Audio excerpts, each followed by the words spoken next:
Com certeza, para abrir essa lista nós temos que colocar aqui o Mick Foley. Esse foi um dos superstars mais violentos da história, talvez o mais violento de todos, porque para muitos foi o principal lutador hardcore da WWE, que no caso é que faz aquelas lutas violentas mesmo, que você utiliza objetos, utiliza aqueles pedaços de pau, arame farpado na época, taxinhas, utiliza escada, utiliza cadeira, tudo que precisar, fogo, mesa.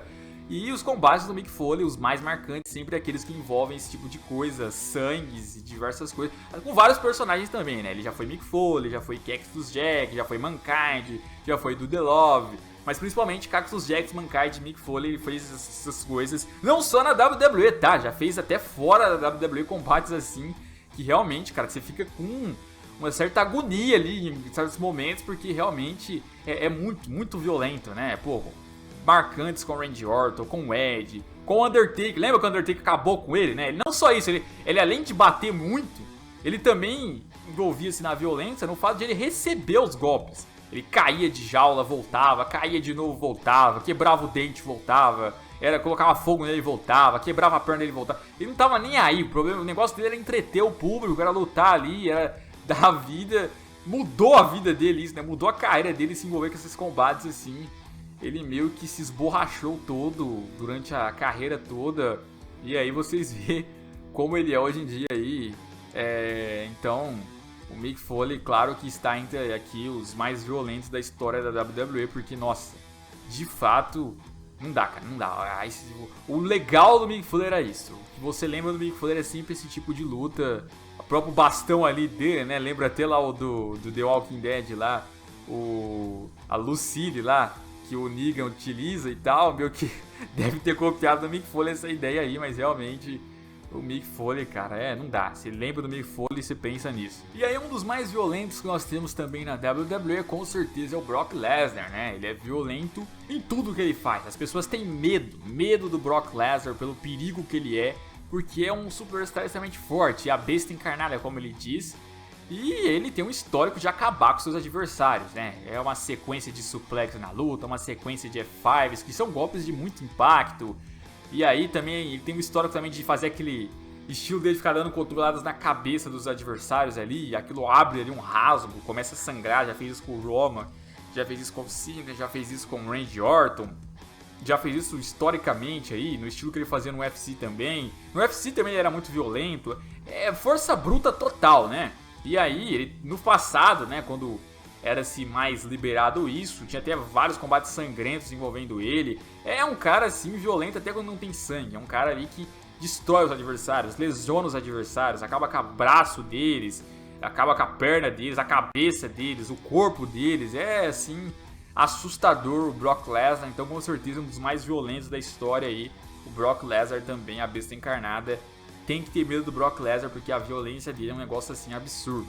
Também entra na nossa lista o The Game Triple H, né? O Triple H também, as lutas mais marcantes dele sempre envolveu isso, né? Sempre envolveu uso de objetos, combates sem desqualificação, combates com sangue, combates que você quebra a mesa, usa cadeira, usa corrente.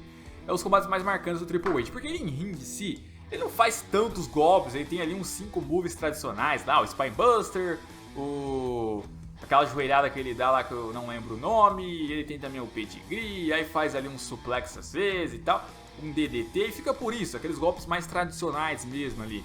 Mas não sai muito disso. Ele em si, o que chama atenção é o que ele fazia, né? Utilizava aquele martelo dele tradicional, utilizava ali cadeiras muitas vezes, utilizava ali bastões, utilizava corrente, enfim, acabava com os adversários dessa maneira ali. E sempre teve muita característica de sangrar nos adversários. Sangrava o Shawn Michaels, sangrava o Stone Cold, sangrava o Big Show, sangrava o Batista, sangrava o Goldberg, o Mankind. Já teve um combate Hell in a Cell com o Mankind também bem marcante, estilo aquele que o Mankind teve lá com o Undertaker. Eu só não lembro se na época o Mankind chamava Mankind ainda ou se era Mick Foley, enfim. De qualquer maneira, vocês sabem aí que o Triple H foi isso, um assassino cerebral. Ele ganhou esse apelido por causa disso, né?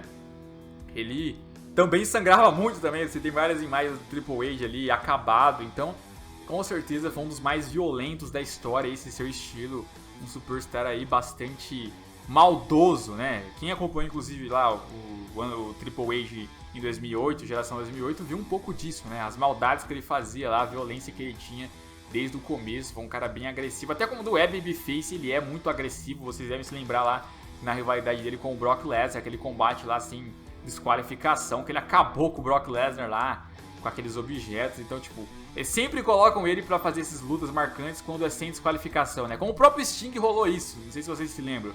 Por quê? Porque é a forma como o Triple H consegue lutar, é o estilo que ele consegue lutar, o estilo mais brawler, né? Então, meio que é por isso que o Triple H está entre os mais violentos. E aí nós temos na nossa lista aqui também o Stone Cold, né? O Stone Cold Steve Austin, esse aí, claro que ia estar nessa lista porque o cara foi o nome da Attitude Era, né? Attitude Era, que pra quem não sabe, foi a era mais violenta, podemos dizer assim, na WWE. A era que não tinha regras, você podia mostrar dedo no meio, falar palavrão, xingos, podia ter sangue, podia ter quebradeira, e era o tempo todo isso pra chamar a audiência, e o público ia à loucura e tal, e o Stone Cold foi a marca disso. Foi um cara que fez principalmente isso. Ele veio da ECW, pra ter noção. A ECW dos anos 90, pra ter noção, que não é aquela Nutelinha que veio depois lá, com todo respeito aos fãs, mas aquela dos anos 90 mesmo, que era muito, mas muita agressividade. Então, você vê o Stone Cold vindo depois e fazendo tudo aquilo na Attitude Era, nossa, era sangue pra todo lado. O Stone Cold sangrava, ele sangrava os adversários, fazia stunner, xingava, era cadeirada, era paulada, teve de tudo, né? Tudo que envolvia violência tinha o Stone Cold. Foi um dos caras mais raiz, assim, digamos assim, na WWE. Teve um combate dele com o Bret Hart, inclusive, na primeira WrestleMania dele, que, nossa, foi um sangramento, assim, incrível, né? E ele tá envolvido sempre nas lutas mais sangrentas que vocês vão ver na WWE. Os combates com o The Rock também. Sempre tinha sangue, né? Sempre tinha sangue. Combate grande do Stone Cold tinha sangue pra dar um negócio legal. Então tá envolvido entre os caras mais violentos que já tivemos aí. Então, meio que ele tinha que estar nessa lista aí, que ele representa muito disso, né? Representa a principal era onde teve mais violência da WWE, que foi a Attitude Era. E claro que para encerrar nós temos aqui o Demon Kane, né? O Kane também, ele foi assim, um cara muito violento na carreira. Ele já começou sendo violento, né? Na estreia dele, quando ele atacou o Undertaker, ele arrancou a jola do Hell in a Cell. E foi um cara também envolvido ali em combates marcantes, combates envolvendo fogo, quebra de mesa.